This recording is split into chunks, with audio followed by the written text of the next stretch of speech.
Ladies and gentleman presenting in front of you. मिल गई मछली? नहीं मिला।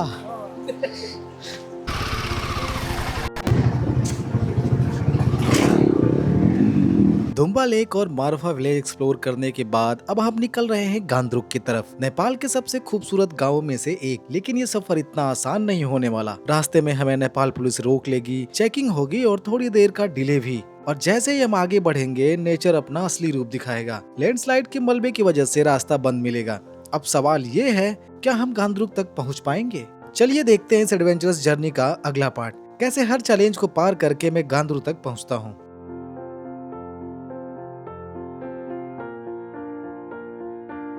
टोटल जो बिल आया था वो 2700 का आया था।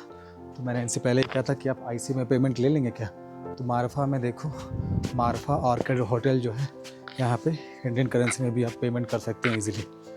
तो मेरा टोटल 2700 था उसमें, तो नियर अबाउट 1685 समथिंग हुआ, तो 1700 मैंने दे दिया। आज है डे 4 हमारा नेपाल में। And hello guys, welcome back to the new blog.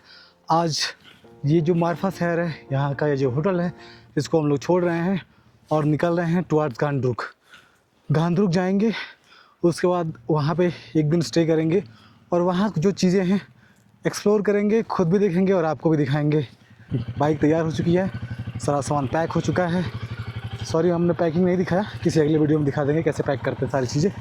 सब कुछ सेट है।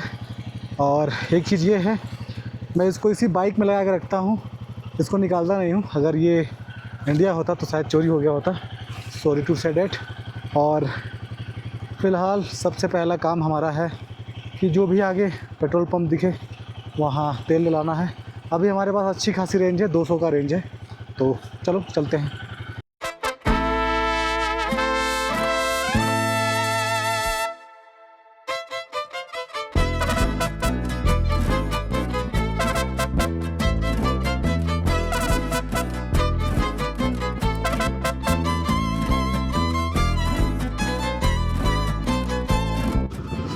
थोड़ा सा चलते ही पहला ऑफ रोड। और एक चीज़ मैं क्लियर कर देता हूँ कि जितना ऑफ रोड मुक्तिनाथ में नहीं है ना, उतना ऑफ रोड आपको जोसम और मारफा के बाद मिलेगा। मतलब वो होता है ना, अगर बारिश हो जाए तो आप मुक्तिनाथ में जा सकते हैं आराम से, कोई दिक्कत नहीं होगी। लेकिन इस एरिया में ना, और आगे जो आएगा उसको मैं दिखाऊंगा, वहाँ पे अगर बारिश हो गई, थोड़ी सी भी बारिश हो गई, जैसे कल शाम को बारिश हुई थी, अगर वही बारिश रात भर कंटिन्यू होती तो शायद हम लोग को जाने में दिक्कत हो सकता था। वाह क्या व्यू है भाई! सूर्य की रोशनी पड़ते ही ये बर्फ़ के पहाड़ जैसे चमक उठते हैं, खिल उठते हैं। ऐसा मानो ऐसा कह रहे हो कि अब तक अगर आप सो रहे हो तो चलो उठो और आगे बढ़ो।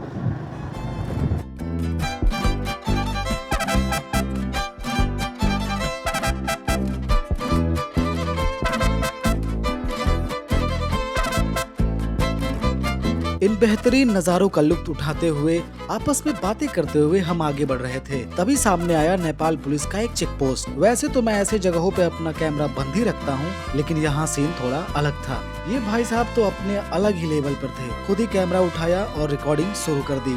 कुछ देर बातें हुई, थोड़ी हंसी मजाक, थोड़ी जान पहचान, और फिर एक अच्छी सी याद के साथ हम वहाँ से आगे निकल गए।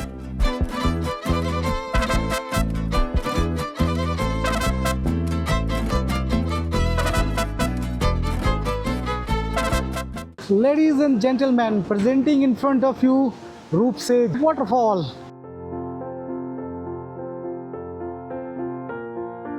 देखो कितने प्यारे प्यारे लोग आए हुए हैं यहाँ पे।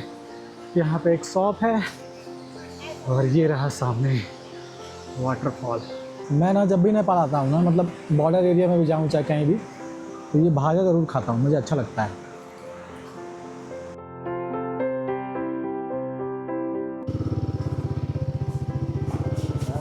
पानी जहाँ रहेगा वहाँ नहीं दिक्कत रहेगी। इधर नहीं जाना चाहता हूँ। हाँ, वो पानी रहेगी तो कोई दिक्कत नहीं, पानी स्लिप नहीं करने देता।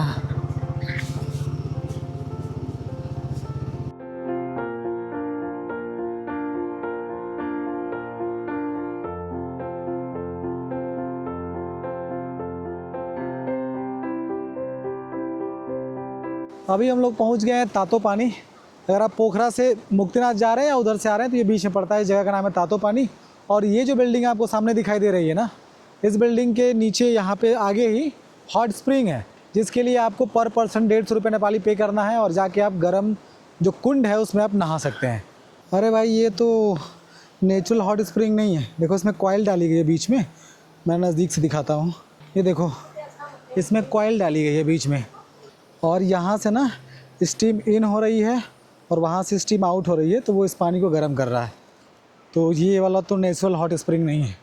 उधर जाने नहीं दिया, कह रहा है कि आपको उधर अगर जाना है नहाए या ना नहाए तब भी आपको 150 रुपये देना ही पड़ेगा, तो मैं नहीं गया। तो क्या पता उधर भी ऐसा किया हो, आई डोंट नो। खैर अभी इधर आगे चलते हैं। तो हमारे बगल में काली गंडकी नदी बह रही है, जिसका आवाज़ आ रहा होगा। ये रही काली गंडकी और ये पूरे ना तानसेन से हमारे साथ चलती गई है और पूरा उधर मुक्तिनाथ तक और उससे भी और आगे तक। तो बहुत काफ़ी लंबी चौड़ी है काली गंडकी जो नदी है, क्योंकि हम लोग जब लगभग 300-350-400 किलोमीटर का ये जो रेंज हम लोगों ने कवर किया है पूरा, तो उसमें ये हमारे साथ है, तो पता नहीं और कितना आगे तक जा रही है। मिल गई मछली? नहीं मिला।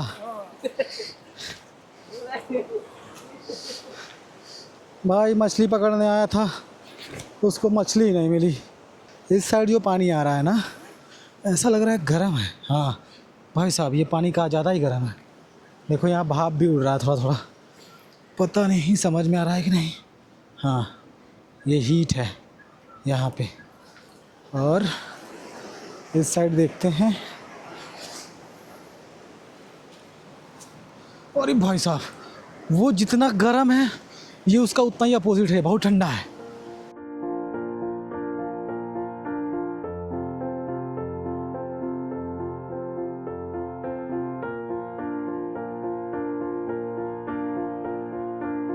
तो यहाँ पे लैंडस्लाइड हुआ था, कल हम लोग आए थे तब भी था, कल परसों जब आए थे तब भी था। तो एक तरफ से गाड़ियाँ आ रही थी, एक तरफ से जा रही थी। अभी ये रास्ता क्लियर कर रहा है। अभी इस समय सोचो लैंडस्लाइड हो रहा है, बरसात में क्या ही हाल होता होगा।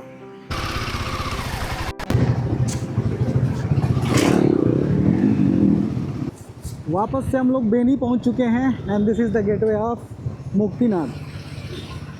यहाँ से क्या है कि रोड सब काफ़ी, जो आगे जितनी भी रोड्स आएंगी वो अच्छी आएंगी। थोड़ा बहुत कहीं टूटा तो मान लो कि मिल ही जाता है, उसको नहीं मिलेगी।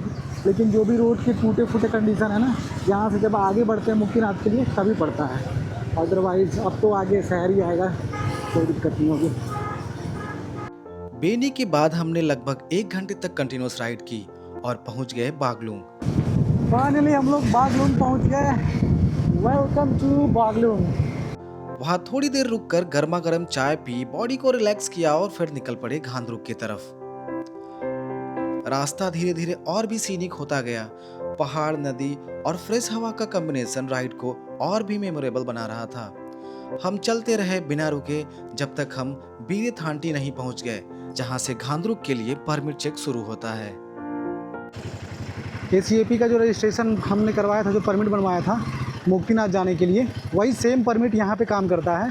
तो आप जब भी परमिट बनवाएं ना, एक चीज़ ध्यान रखें कि 1 या 2 दिन का ना बनवाएं, 10 दिन का बनवाएं, क्योंकि पैसा उतना ही लगता है। परमिट चेक करवाने के बाद हम वैली के रास्ते आगे बढ़ने लगे। कभी छोटी सी स्ट्रीम क्रॉस की, कभी वहीं रुककर बॉटल में फ्रेश पहाड़ी पानी भरा और कहीं कहीं कीचड़ से भरी रोड को संभलते हुए पार किया।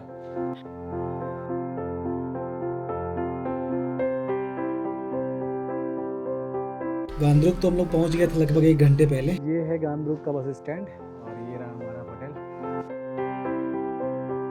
मेरी शक्ल पे थकान लग रही होगी क्योंकि मैंने अभी एक पावर नैप लिया है और मैं बहुत थक गया था। और गांधरुक विलेज का एक टूर देता हूँ खुद भी और आपको भी दिखाता हूँ। Let's go. हाइक करके सबसे पहला जो प्लेस हमने देखा है वो है ये मोनेस्ट्री।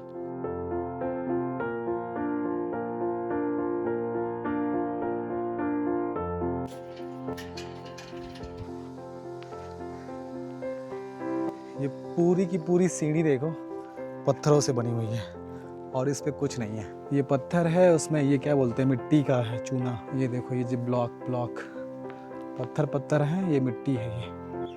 इंसुलेशन के लिए काम आता है। आखिर क्या बात है इस छोटे से पहाड़ी गांव में जो इतने लोगों को अपने तरफ खींच लाता है? गांद्रुक ये सिर्फ कोई डेस्टिनेशन नहीं बल्कि एक एक्सपीरियंस है। यहाँ आने का सबसे बड़ा रीजन इसका अनमैच्ड व्यू, जहाँ से आपको अन्नपूर्णा साउथ और माछा पूछरे को इतने करीब से देख पाते हो जैसे पहाड़ आपके सामने ही खड़े हो।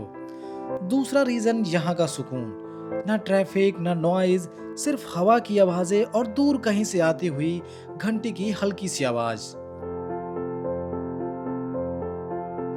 देखो बीच बीच में ऐसे बोर्ड लगे हुए हैं जिस पे मेंशन किया हुआ है कि कौन कौन से होटल कहाँ हैं, या अगर कोई टेंपल है तो वो कहाँ है। तो इससे क्या है कि मेरे जैसे लोग जो घूम रहे हैं या होटल के खोज में हैं उनके लिए सही हो जाता है, आसान, किसी से पूछना नहीं पड़ता है। ये देखो ये पत्थर है कितने बराबर तोड़ा गया है इसको, और यहाँ पे इसके तोड़ने का काम किया जा रहा है। यहाँ पे बराबर से लोग छेनी और हथौड़ी से धीरे धीरे करके तोड़ रहे हैं, और कितना ये अच्छा बना दिया गया है ये।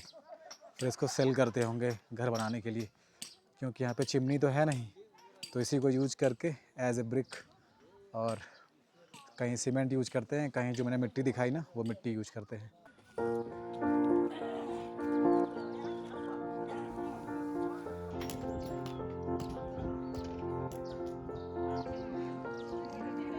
ये देखो यहाँ पे अगर ये ना लगा रहा है ना तो लोकल्स का तो पता नहीं, लेकिन हम जैसे जो टूरिस्ट लोग हैं उनके लिए काफ़ी दिक्कत है। ऐसे 60 टंकियाँ लगी हुई हैं, देखने से लग रहा है कि 1000 लीटर की होंगी, और ये 1000 लीटर पानी गर्म करेंगी तब जाके हम अपना जो दिनचर्या है उसको स्टार्ट कर पाएंगे और नहा धो पाएंगे। पूरे गांव के सुंदर नज़ारे देखने के बाद हमने अपनी शाम फुटबॉल मैच देखते हुए बिताई। एक अच्छा सा डिनर किया और जल्दी ही सो गए।